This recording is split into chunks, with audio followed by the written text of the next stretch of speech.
یہ سازش اس دور سے شروع ہے، خارجیت یہاں سے پیدا ہوئی۔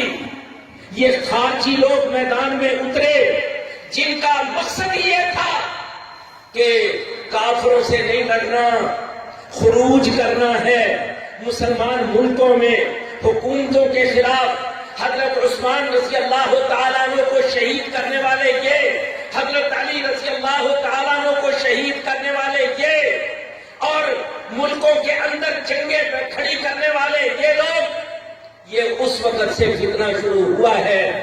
ہماری 14 صدیوں کی تاریخ اس بات کی گواہ ہے کہ جب بھی جہاد قوت پکڑا، جب بھی جہاد نے کامیابی کی منزلیں طے کرنا شروع کی، فوراً ہی یہ فتنے پھر میدانوں میں آ گئے۔ یہ تاریخ گواہ ہے، ہماری کتابیں گواہ ہیں۔ صلیبیوں کے خلاف صلاح الدین ایوبی کے جہاد میں یہی مسئلے پیش آئے تھے۔ 90 سال فتح لیٹ ہو گئی تھی بیت المقدس کی، مسجد اقصی باردار نہیں کروائی جا سکی تھی۔